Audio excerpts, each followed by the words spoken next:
Assalamualaikum warahmatullahi wabarakatuh. Alhamdulillahi rabbil alamin. Syukran lillahi. Allahumma salli ala sayyidina Muhammad wa ala ali sayyidina Muhammad. Bismillahirrahmanirrahim. Yujadilunaka fil haqqi ba'dama tabayyana ka'annama yusaquna ilal mauti wa hum yanzurun. Bismillahirrahmanirrahim. Ya ayyuhalladzina amanu atiullaha wa rasulah. Shadaqallahul azim. Amma ba'd. Bapak-bapak dan ibu-ibu, kaum muslimin, kaum muslimat yang kami muliakan. Pak Ustadz, kalau ada karangan buku Ustadz tentang fikih, kalau bisa diperbanyak. Kemarin ditelepon apa Ustadz? Jadi ambo jawab, ada. Cuma tak fikih awak tadi malam tuh buku itu kan untuk mahasiswa. Jadi mungkin agak sulit apa-apa ibu-ibu memahaminya. Jadi menunggu salah apa-apa ibu-ibu karangan fikih ambo tuh yang bahasanya agak sederhana. Biar gampang dipahami oleh apa-apa dan ibu-ibu. Kalau yang ada kiniko, memang buku itu memang udah terbit tapi untuk mahasiswa. Mungkin rumit istilah-istilah itu, mungkin agak sulit untuk dipahami oleh apa ibu-ibu. Oke, mohon maaf saya bisa apa-apa ibu pahami. Apa-apa ibu-ibu yang kami muliakan, kajian kita 2 minggu yang lewat adalah kapankah diri kita kok dianggap suci? Apabila dari badan kita kok tidak ada yang namanya 2 bentuk. Yang pertama tidak ada najis. Yang kedua tidak ada hadas. Di sinilah kelebihan kita orang Islam. Jadi kalau orang di luar Islam, mereka itu hanya yang tahu bersih dari najis. Mereka tidak ada istilah hadas. Mungkin inilah alasan makanya Allah mengatakan bahwa orang musyrik itu dianggap najis. Innamal musyrikuna najasun. Orang-orang musyrik itu dianggap kotor, dianggap najis. Kenapa? Karena mereka tidak ada istilah berwudu, tidak ada istilah tayammum, tidak ada istilah mandi wajib. Sementara mereka mungkin sering berhadas. Contoh kalau dia perempuan, dia mungkin mapata mengeluarkan haid. Tapi mereka tidak pernah mandi wajib. Mereka maaf kata buang air kecil ataupun buang air besar. Tapi mereka tidak berwudu. Mereka bersentuhan kulit laki-laki dan perempuan. Tapi mereka tidak berwudu.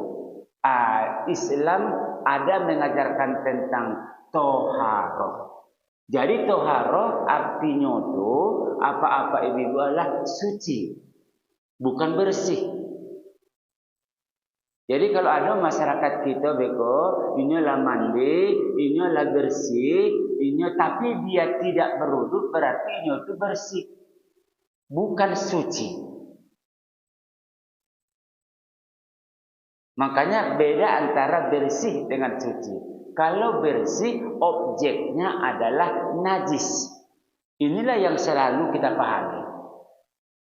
Kalau najis ada dalam diri kita kok, itu capek ini tuh membuang najis itu. Baju kadang-kadang dipakai sehari, 2 hari, tidak lo sebenarnya najis loh. Paling beko mungkin karingnya, tapi kita tetap mengatakan itu kotor tuh, itu kumuh tuh. Gitu. Jadi 2 minggu yang lewat, apa ibu-ibu, kita sudah membicarakan kapankah kita dianggap tidak bernajis? Tergantung najisnya. Makanya najis dalam Islam ada 3, ada yang ringan, ada yang pertengahan, ada yang bare. Najis ringan jo bare cieknya tuh. Yang ringan tuh air kencing anak-anak yang belum memakan apapun kecuali air susu ibunya. Jadi kalau dia kencing nanti kena pakaian kita, kena kaki kita, kena pakaian kita. Kata Nabi cukup memercikkan air ke tempat yang kena air kencing bayi itu. Allah dianggap berasih tuh. Kemudian ada najis berat. Air liur ataupun jilatan anjing. Itu yang cameh bana kita. Kadang-kadang teras rumah kita lah dijilat oleh anjing. Kadang-kadang rumah kita lah dijilat oleh anjing. Kadang-kadang bejana kita, contoh kita barale. Sadualanya peralatan rumah di dapur, di belakang rumah sadualanya. Tidak lo kita masukkan ke rumah. Anta ado, anta indah beko anjing yang lewat di belakang rumah. Kok dijilatnya beko? Apakah kualim? Apakah dandang? Kalau sempat nanti anjing itu menjilat bejana kita, menjilat terompa kita, menjilat teras kita itu, ya udah berarti di situ ada najis berat. Mencucinya, membarasiannya semacamnya kata Nabi. Falyaghsil sab'a marratin wa aulahu nabi turab. Cucilah jilatan anjing itu dengan 7 karajo. 7 kali dicuci. Wa aulahu nabi turab. Mula-mula mencucinya harus jo tanah. Memang hebat tanah ini, Pak. Jadi kalau dengan tanah nanti kita cuci, itu nanti bisa. Jadi kuman air liur anjing itu otomatis hilang. Sama dengan nanti kalau ada teras ibu dijilat oleh anjing, ya ambil ada tanah, gosok nanti jilatan anjing itu. Baru nanti cuci dengan air bersih, kata Nabi, sebanyak 6 kali. Itulah caranya kalau kita bernajis. Tergantung najisnya. Tapi kalau najis pertengahan, air kencing, darah, muntah, kotoran manusia, kotoran binatang, kan itu yang banyak sebenarnya yang ketemu kita.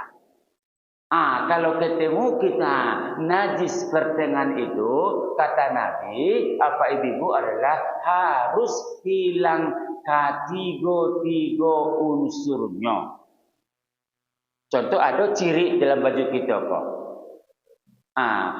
Caranya biar baju kau berasiah, kata Nabi harus hilang ketiga-tiganya dari baju kita kok. Yang pertama, ainuhu. Najis itu bana harus hilang, ciri itu bana harus hilang.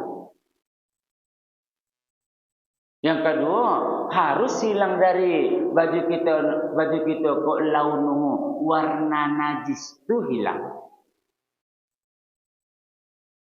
Yang ketiga adalah rihuhu, bau dari para najis itu. Jadi kajian kita kini adalah cara awak tu menghilangkan diri kita kok dari hadas. Jadi ibu perlu juga ambo sampaikan, yang mungkin berhadas adalah badan. Tidak mungkin berhadas tembok kok. Tidak mungkin lo berhadas lapiak kok. Tidak mungkin lo berhadas meja kok. Tidak mungkin lo berhadas kain kok. Jadi kalau di luar diri manusia yang mungkin bernajis. Tidak mungkin lo diwajibkan beko jilbab serban kok. Tidak mungkin lo kata kupiah ko beko ditayamumkan. Tidak mungkin. Jadi di luar diri manusia apa itu Bu? Yang mungkin adalah najis. Tapi kalau badan manusia bisa najis, bisa hadas. Jadi air putih Pak. Air putih. Oke. Jadi Abu ulangi apa Ibu yo? Jadi kalau badan manusia Pak, badan manusia Bu, badan kita lah istilahnya, bisa bernajis, bisa berhadas. Tapi kalau di luar diri manusia itu yang mungkin hanya bernajis. Tidak mungkin berhadas. Contoh ini kain ini. Tidak mungkin ini berhadas. Bilanya pipis. Bilanya tuh buang air besar. Bilanya tuh bersentuhan kui laki-laki padusi. Bilanya talalo. Bilanya tuh mapata bilo. Ini kan itu penyebab berhadas itu. Berarti kalau yang namanya kain ini yang mungkin adalah bernajis.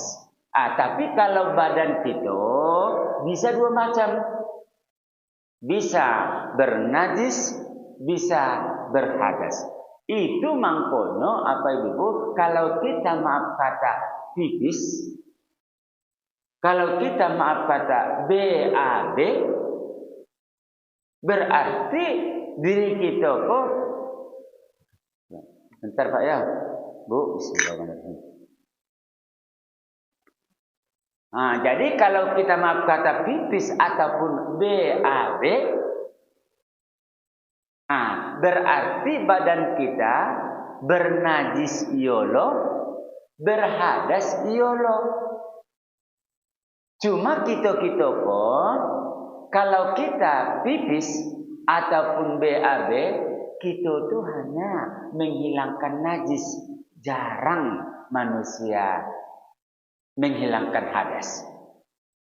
Makanya kalau orang BAB, dia paling istinja. Setelah istinja, ya selesai. Pulang dia. Jarang ini tuh beranggapan bahwa berarti kalau awak BAB, berarti awak pula berhadas. Jarang ini tuh bau luar. Masalahnya, kelemahan kita adalah awak tuh bau luar tuh ketika mau sholat. Jarang orang itu bau luar kalau dia tidak mau sholat. Makanya nanti kalau kita mandi-mandi di sungai, mandi-mandi bersama, ketika jam-jam 9, jam 10, inyo mencuci beko, kemudian inyo itu bau luar. Ada yang bertanya, mengapa bau luar? Itu tuh, karena pikiran kita, orang berwudu ketika mau sholat. Padahal tidak, Bu. Salah anggapan ibu tuh, salah anggapan bapak itu. Berwudu itu adalah cara dalam Islam untuk mensucikan diri manusia dari hadas. Ambulannya Pak Ibu ya. Jadi anan bau luak kok Pak Ustaz. Wudu itu apa Ibu adalah metode ataupun cara dalam Islam untuk mensucikan manusia dari hadas. Jadi maksudnya itu Pak, kalau apa berhadas, kalau ibu berhadas, mau tidak mau untuk menghilangkannya, ya berwudu. Kalau tidak tayamum, kalau tidak mandi wajib. Tergantung hadasnya.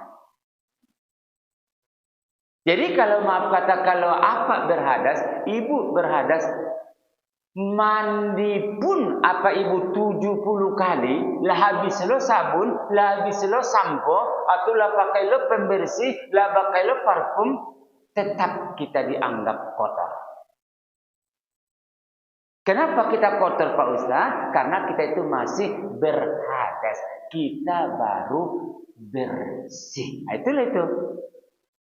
Inilah kelemahan kita. Salamoko itu. Kita itu hanya berwudu ketika mau sholat. Ambo yakin apa ibu itu? Beko malam, beko jam-jam 8, jam 9. Hari yakin niko, hari Kamis. Mungkin apa ibu kapai ke pasar baso. Jadi biasanya kalau kita ke pasar, mandi lu bau nih. Iyo nih kapai ke pasar baso. Iyo, tapi mandi lu. Kan gitu kita itu. Mandi dia. Basampo iyo lo, basabun iyo lo, atau bahanduk pakai parfum. Kayaknya jarang manusia itu berwudu. Kenapa jarang manusia berwudu? Karena pikiran kita, ilmu kita, pengetahuan kita berwudu itu hanya untuk sholat. Itulah. Padahal apa ibu ya kalau ambo tunjukkan sekete. Coba kalau ibu nanti berwudu, apa niatnya? Nawaitul wudu'a li raf'i hadasil asgori lillahi ta'ala. Boleh bahasa Indonesia bu? Apa bahasa Indonesianya? Sengaja aku berwudu untuk membuang hadas kecil karena Allah. Ndak ada di situ untuk sholat dong. Di situ dikatakan sengaja aku berwudu untuk membuang hadas kecil karena Allah. Jadi artinya apa Bu? Intinya yang bisa kita pelajari ibu-ibu apa-apa ketika kita berhadas ya berwudu kalau kita ingin badan kita ini tidak kumuh. Jadi dalam agama kok kapankah badan kita kekumuh? Ketika badan kita ini ada dua. Yang pertama, badan kita kok bernajis. Yang kedua, badan kita kok berhadas. Cuma kelemahan kita begitu. Badan kita kok baru dianggap kumuh kalau badan kita kok bernajis. Jarang masyarakat kita kok memahami bahwa kalau kita berhadas, badan kita dianggap kotor ataupun kumuh. Innallaha yuhibbul mutatahhirin. Sesungguhnya kata Allah, Allah suka orang-orang suci, bukan bersih.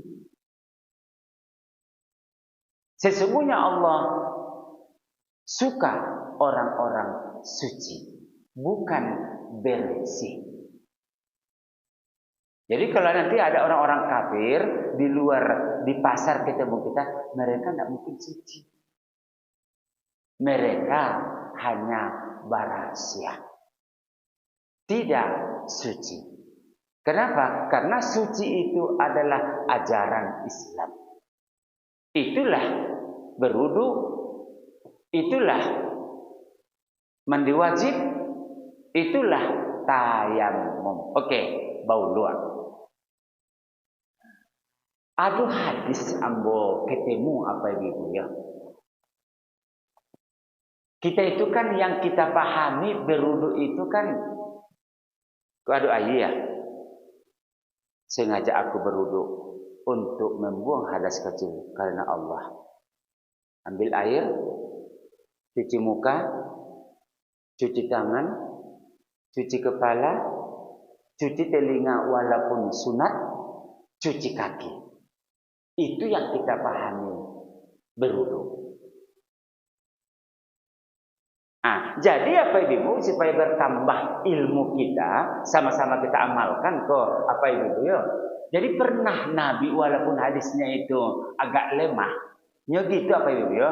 Hadis itu kan ada hadis yang sahih kuat, ada hadis yang hasan di bawah hadis sahih, ada hadisnya lemah. Bilakah kita boleh mengamalkan hadis lemah kok kalau untuk fadhailul amal, untuk memotivasi kita beramal. Jadi kalau memotivasi kita beramal walaupun hadisnya itu lemah, tidak baik dikarajuan serupa. Contoh, barang siapa membaca surah Yasin malam Jumat sampai besoknya terbenam matahari, contoh nanti malam terbenam matahari, itu bedanya apa Ibu? Agama kita Islam dengan agama Kristen. Kalau Islam terbenam matahari nanti malam berarti berubah hari. Yang kini hari Jumat berarti terbenam matahari besok Jumat lain. Tapi kalau agama Kristen jam 2 balik tengah malam jam 2 pulang ke perubahan itu. Oke, jadi terbenam matahari nanti malam, Ibu baca Yasin. Tengah malam atau besok hari Jumat jam 7, jam 8, jam 2 balik, jam 1, jam 2, Ibu Bapak baca Yasin. Apa kata Nabi? Ghufira lahu ma taqaddama min dzambi.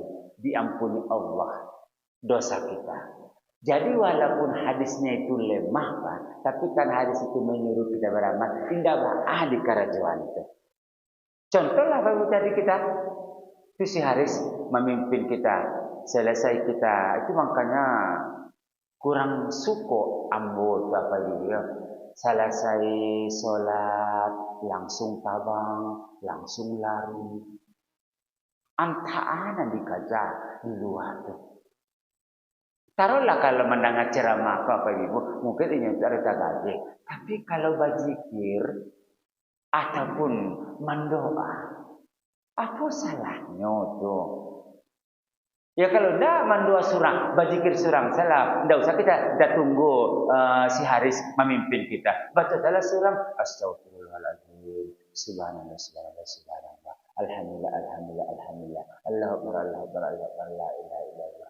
Ya Allah, ya Tuhanku, ampunilah dosaku, orang tuaku, keluargaku, saudaraku, tetanggaku, ya Allah. Ya Allah, terimalah ibadahku, salatku, ya Allah. Amin. Baiklah. Kau nak lakinya dong. Selesai salam tabang. Mau lihat mau itu beribadah. Sedangkan awak urus. Istilahnya siku tu bang. Apa itu? Kain apa? Tiba nampak. Nampak. Apa itu? Kalau pulang nampak punggung. Apa itu?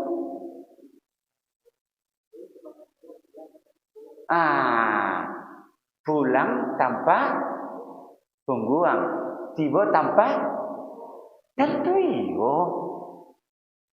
Kayak beko beralih misalnya, itu kau usah awak biar nampak beko yang punya alih. Kau dah beko yang kecilnya, kau dah tiba. Tentu modi itu awak ke Tuhan bo. Tiba nampak muka, itulah niat tu. Sengaja aku salah subuh 2 rakaat mengikut imam karena Allah. Atau beko selesai solat tentu tampak punggung.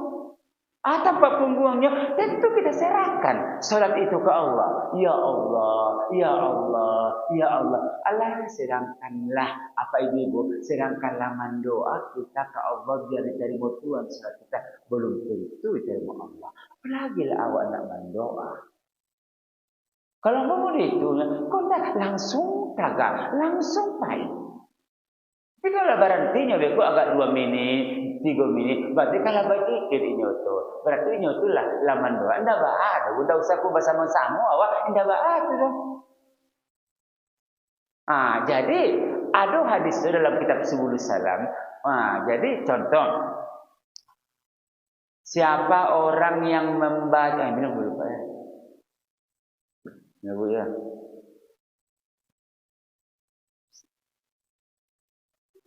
Siapa orang yang setelah selesai sholat, kata Nabi, dibaconyo subhanallah 3, alhamdulillah 3, Allahu akbar 3. Kemudian nan kasaratwi nyokan 33 kalah 99. Ditutupnya dengan la ilaha illallah mangkonya pas 100 kecek Nabi ghufira lahu ma taqaddama min dzambi, maka dosa-dosanya diampuni Allah sadalanya. Ada orang mengecek, Ustaz, hadisnya itu Pak, hadisnya itu kan lemah, hadisnya itu kan hasan, ndak lo mutawatir, ndak lo kue. Kalau untuk memotivasi kita beramal, Bu, walaupun lama hadisnya inna ba'ado. Alah, kalau Umar Pak, Umar bin Khattab nama ngecek itu, sakirono kambiang bisa mengecek. Kalau nanti keceknya tu batua, ambillah. Tu Umar tu. Contoh, Bu. Ada beko pajak ketek, anak MDA, mengeceknya kemauannya, mauwo. Bako tidak berjamaah ke masjid mauwo solat. Karena nak ketek nak mengecekan tu. Kecik maunya, deh pada ketek kan tentu diang, tidak boleh mode itu. Kalau nan batu keceknya Pak, dari maupun tiba, walaupun dari orang kafir, tidak diterima. Tapi batu kena pada ketek, nan tentu diang. Tapi lebih keceknya tak kok, bakal nak ke masjid berjamaah mau. Itu.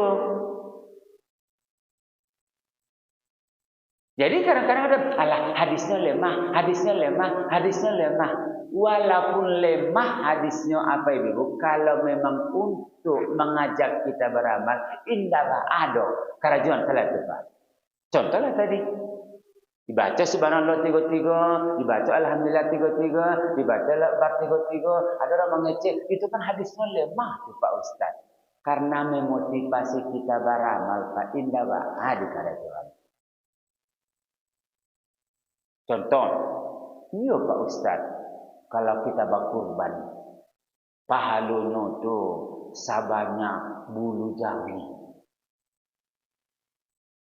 Kan gitu ada hadisnya itu. Memang batu Pak Ibu, hadisnya itu lemah. Tapi kan untuk semangat kita beramal, kerajuan salah. Kok sabarabe, kok gadangnya pahalanya degituan, terserah Allah lah. Entah degituan, entah indah pahalanya. Jadi sebenarnya para gadangnya pahalanya tuh, ibu-ibu apa-apa, itu bukan urusan kita. Tugas kita adalah sholat. Tugas kita adalah baca Quran. Tugas kita adalah berzikir. Tugas kita adalah berkurban, haji, umrah, berkurban. Bara pahalanya, ya terserah. Allah yang mengetahui itu. Tugas manusia adalah beramal. Kata kaji kita apa dulu ya, hari Senin petang supaya pas maghrib itu minggu malam ketika muncul di Instagram, di YouTube, Ibu Noni meninggal. Sadualanya tak kaji orang. Sedang jaya-jayanya. Tiba wa makaru wa makarullah wallahu khairul makirin. Rencana di tangan manusia, keputusan di tangan Allah. Bara banyak yang marahin malam itu. Yang tim sukses lah, yang keluarga besar. Ya, kalau Ambo kan cuma berharap, ya tetap kita doakan. Mudah-mudahan almarhumah Ibu Noni diampuni Allah, amin. Ibadahnya diterima Allah, dosa-dosanya diampuni oleh Allah. Bagaimana untuk kita? Ya pelajaran. Sakayo apapun kita, kalau Allah berkehendak, nol hasilnya. Kalau sampai ke Malaysia itu, baru ternyata dokter Malaysia itu nyarah. Itulah itu. Jadi pikir kita, sedangkan orang kaya mati, apalagi orang miskin. Itulah itu. Makanya yuhyi wa yumit, yang menghidupkan dan yang mematikan itu adalah Allah. Makanya tidak usah takut. Dia bilang akan mati, dia bilang mati. Tentu awak bilang mati. Kalau tahu lah bila mati, sananglah wah, beramal salah wah. Contoh banyak awak tahu mati bulan ketiba. Duh, sampai majalah bawa jikir terus jawab. Udah sholat, tapi kan tak tahu gitu. Jadi istilahnya kalau ambo menawarkan kepada ibu, urusan Allah tidak usah kita pikirkan. Yang kita pikirkan adalah urusan kita. Makanya jangankan maaf kata bunuh diri. Kalau bunuh diri itu kan kalau dalam Al-Quran, kalau ambo memahami ayat itu apa ibu? Tidak jadi bau tuh saya. Jadi apa ibu dalam Al-Quran? Innal ladzina kafaru wa matu wa hum kuffar ulaika 'alaihim la'natullah wal malaikati wan nasi ajma'in khalidina fiha. Jadi kalau dalam ayat ini kalau ambo memahami apa ibu, ada dua golongan manusia kok. Kalau nanti dia meninggal kekal di dalam neraka. Nauzubillah min dzalik. Sana dua golongan tu Pak Ustaz. Cie di luar Islam, cie orang Islam. Kalau dalam ayat ini Pak ya. Nan mati Pak Ustaz. Nan kekal neraka yang pertama orang-orang kafir, orang-orang di luar Islam. Kalau itu kan layakin kita. Orang-orang di luar Islam, kalau nanti mereka meninggal, khalidina fiha, mereka kekal di dalam neraka. Yang kedua siapa itu Pak Ustaz? Dan kekal itu, dalam ayat itu adalah wa matu wa hum kuffar. Dia orang Islam, tapi sayang dia mati kafir. Dia Islam, tapi mati kafir. Makanya kan pernah Amba sampaikan ke hati-hati ibu-ibu apa-apa kalau orang beko mati, orang meninggal, orang wafat, batu apa ibu-ibu? Kita disuruh, kita dianjurkan, kita diperintahkan. Atau Pak Ustaz mentalkinkan mayit. Apa mentalkinkan mayit itu Pak Ustaz? Mengajari mayit dengan bacaan-bacaan nan batua. Ya, kalau bisa mayit itu masih bisanya nampaknya mengece ataupun mengucap, ya udah bisian salah kata telingonya asyhadu an la ilaha illallah wa asyhadu anna muhammadar rasulullah. Bisian salah kata telingonya. Ma Allah, Pak Ete, ikuti ambo ma'waya asyhadu kalau ndak mampunya yang panjang, suruhnya tuh la ilaha illallah atau astaghfirullahaladzim bisa. Tapi kalau yang rumit mananya membaca apa ibu, sulit dinyotulai membaca, lah cie-cie nampak angonya aja nampak yang panjang lebih baca, disuruh diajari yang pendek-pendek salah Allah. Masalahnya apa ibu? Takut beko kita disuruh ibu beko yang panjang. La ilaha illallah. Nan sekali masih tahu kita suruh lo balik. Kok baranti angoknya beko di la ilaha. Matinya. Berarti itu mati kafir. Batu karena ini menyebut indah ado Tuhan. Itu mangkonya apa ibu? Kalaulah disuruh ibu, lah disuruh apa? Inyo tu membaca la ilaha illallah, lah dibacanya.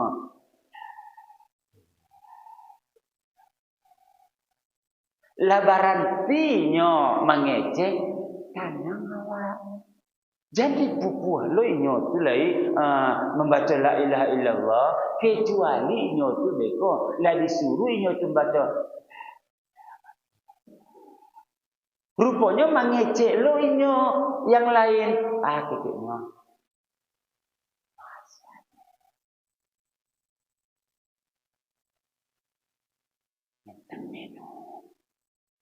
Berarti kalau mengece inyo tu, takutnya beko awak dia minum inyo beko langsungnya meninggal, berarti ucapan terakhirnya adalah minta minum.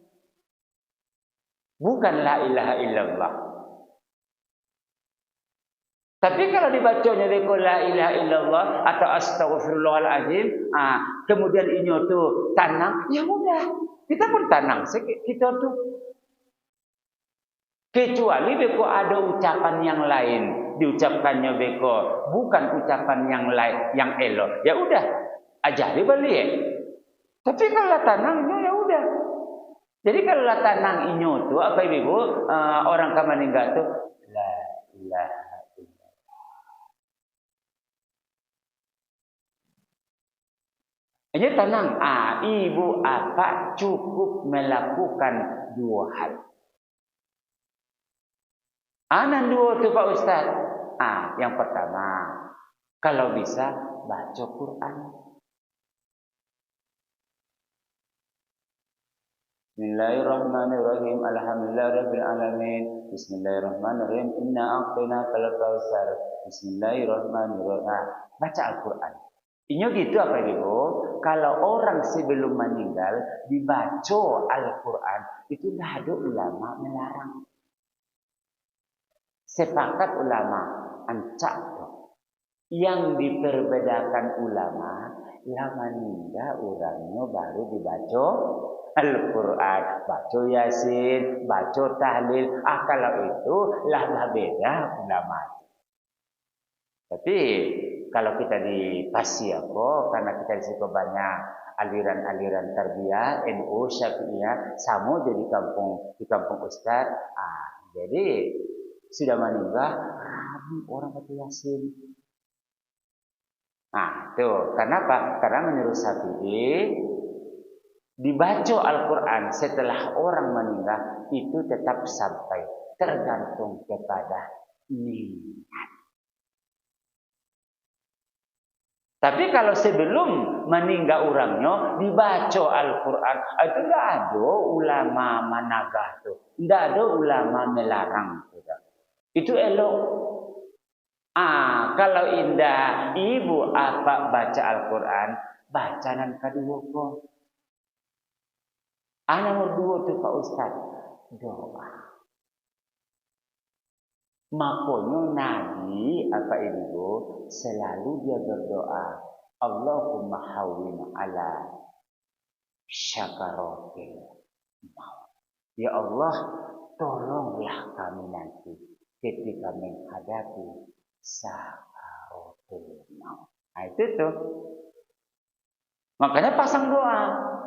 Biar orang di awal kok tenang ketika menghadapi sakarat itu. Kalau kita kan terbalik ya. Nan ribut lah, nan heboh lah, nan mau lah, nan main HP lah, anak beda banget kok. Aduh lo anak.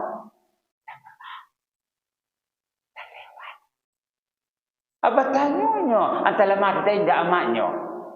Lucu tuh. Ingat ibu-ibu apa-apa. Walaupun kita mati, jangankan mati ibu. Sedangkanlah mati awal. Kita tetap sebenarnya hidup.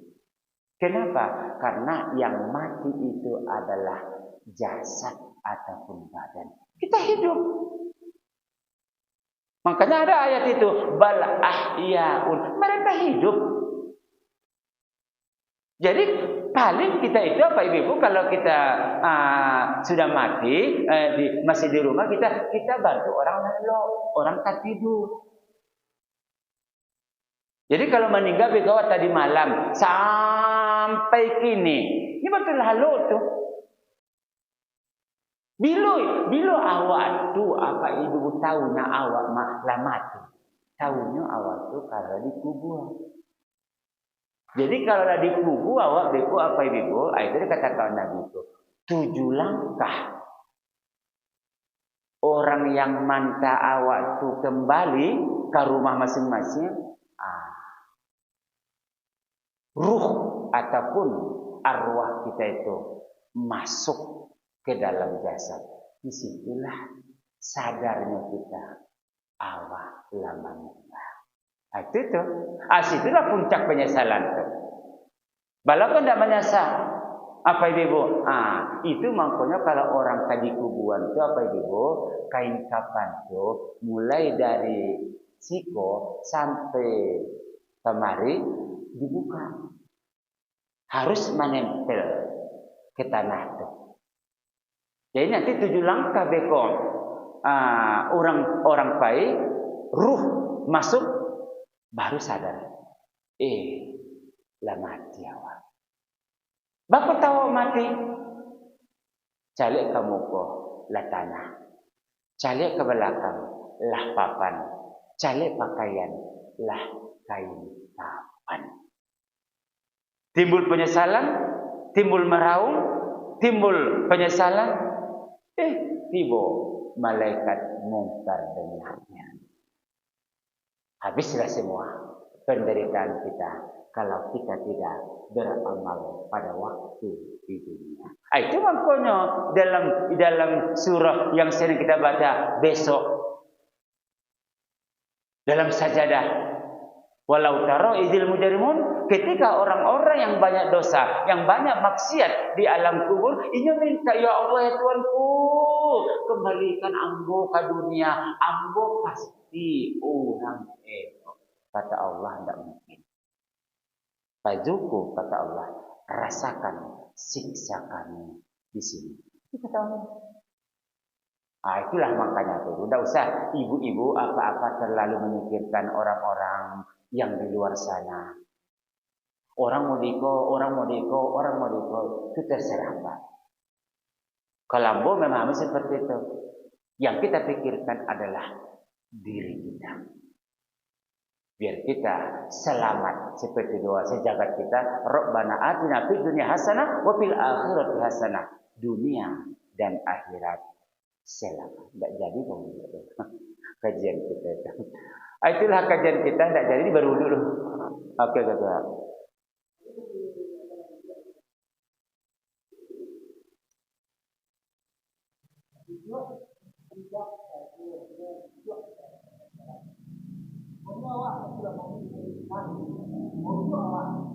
Yang paling rancak, yang paling mantap, yang paling afdol memang bau dua.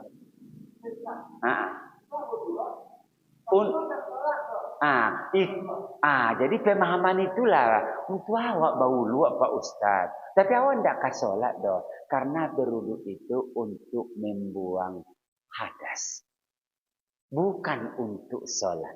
Cuma kalau kita sholat, karena syarat sholat itu adalah bersih badan dari najis ataupun hadas, mau tidak mau kalau kita sholat harus bau luak. Karena untuk membuang hadas. Tetapi walaupun apa ibu tidak untuk sholat, kalau apa ibu ingin suci, mau tidak mau harus bau luak. Kenapa? Karena ketika badan ibu, ketika badan bapak, ketika badan apa berhadas kecil istilahnya, berarti untuk membuang hadas kecil itu harus dengan bau luak. Jadi makanya sebenarnya apa ibu? Nabi Rasulullah apa ibu? Salah satu kehebatan Rasulullah itu adalah istimrarul wudu.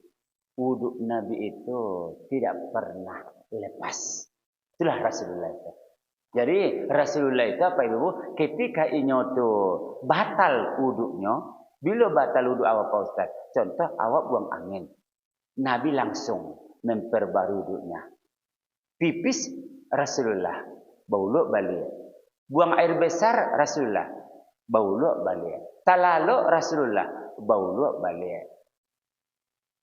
Bersentuhan laki-laki padusi yang bukan mahram, bauluk balik. Jadi Nabi itu tidak pernah air wuduknya itu tidak ada. Tetap dia. Kalau ambo yang ambo amalkan pun memang iya.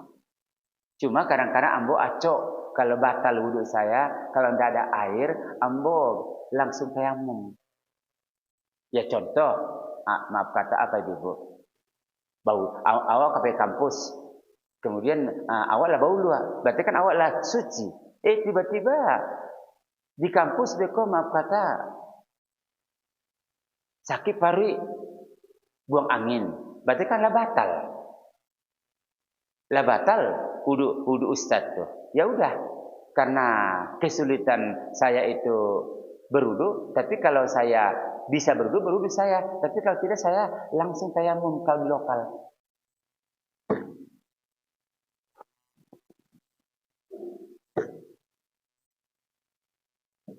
Selesai. Yang jelas saya sudah yakin, berarti saya itu suci. Walaupun dengan yang paling sering itu kalau saya pulang kampung di mobil, walaupun mobil kita, walaupun saya travel, ketika nanti batal wudhu saya di mobil, ya udah saya langsung tayamum di mobil itu. Kalau ambo itu yang saya amalkan. Jadi ibu-ibu apapun kalau menurut imbauan Ustadz, perbanyaklah wudhu itu. Istimrarul wudhu, perbaharui. Jadi makanya Nabi itu suka orang-orang yang suka memperbaharui wudhu. Tidak mungkin dari perbaharui. Makanya ada kalau kami di kampung kami itu ada CME itu. Batu CME-nya. Ustadz, ada kawan Pak Ustadz. Ini tidak ada bau-bau apa dah. Batu, ini tidak pernah batal-batal wudhunya. Keceknya, ada keceknya kawannya tidak batal wudhunya setahun kok. Tentunya tidak batal wudhunya, ini tidak pernah bau luak. Kan orang yang bau luaknya yang batal wudhunya. Kalau tidak bau luak, mengapa batal tuh? Lucu tuh. Itu tuh.